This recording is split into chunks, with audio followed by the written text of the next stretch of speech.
life-saving lesson of our first reading today in the Mass from the book of Numbers, describing the people of Israel, trudging their way through the desert and murmuring as they go. God doesn't take well to their complaints.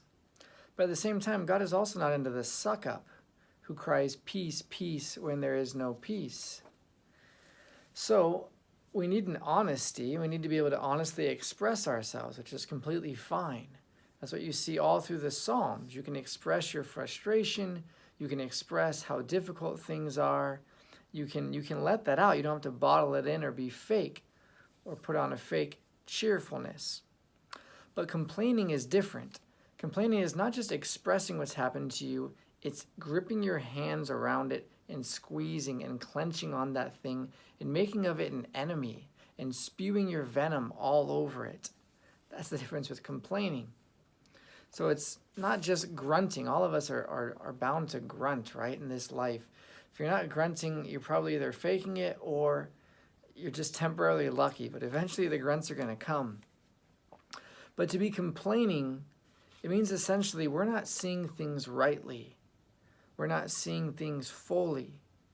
Because to complain is actually to express disbelief in the reality of God's presence in the current situation. That's what's really behind a complaint. So to complain is actually to take on the devil's vision of a graceless world.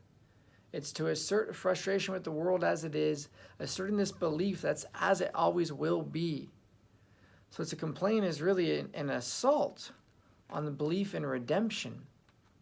Of course, what redemption means is, in the idea of the word redemption means things are currently junky.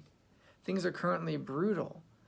And I mean, if you like to complain, boy, you're in the right world for it, There's tons of stuff to complain about. You don't have to go far to find it at all. And I'm not even saying that you don't have a point in complaints, right? When we complain, there's often something pretty valid there.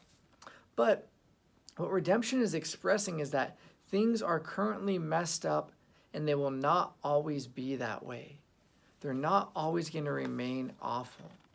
That's the belief of redemption.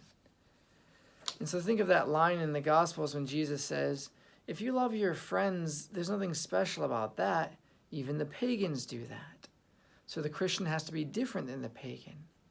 So we could likewise say, if you see blessings and grace and the easy flowing moments, what is there in that? Even the pagans do that.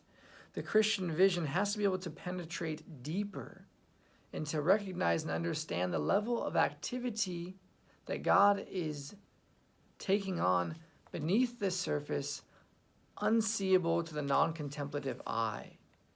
The Christian vision has to penetrate more deeply. And when we turn to complaint, we're essentially disabling our ability to receive. That's really what's happening. And what's so ironic is we're locking ourselves in the very situation we're complaining about. When we complain about it, we render ourselves unable to receive any grace in the moment, and we lock ourselves in the very thing we hate, in the very thing we've made our enemy. So complaining destroys our capacity to enjoy. And that's what's important to recognize. When you're complaining, you're not just describing a situation. You're shriveling your own heart. You're strangling your own heart in the moment. And in that strangling, you're crushing the spring within the heart that allows it to bounce up, that allows it and enables it to enjoy. So really, if we're not happy, it's not because of the virus or because of our situation. It's because our spirit has grown old and wheezy, and it's filled with venom and smoke. And so the genius of the liturgy, the salvation of the liturgy, is that it pairs this reading with the gospel, where we have the revelation of what God was doing thousands of years ago in those moments. He's offering the people the ability to discover his ineradicable presence. And look how Jesus responds. Jesus, the great master of everything, right? The great master of living. He responds by simply saying, "The one who sent me is with me. He has not left me alone." The one who sent me is with me. He has not left me alone. So Jesus opens up a window and shows us there's another way to do all of this. There's another way to pass through the desert. There's another way to encounter the difficult and just awful situations of life. The one who sent me is with me.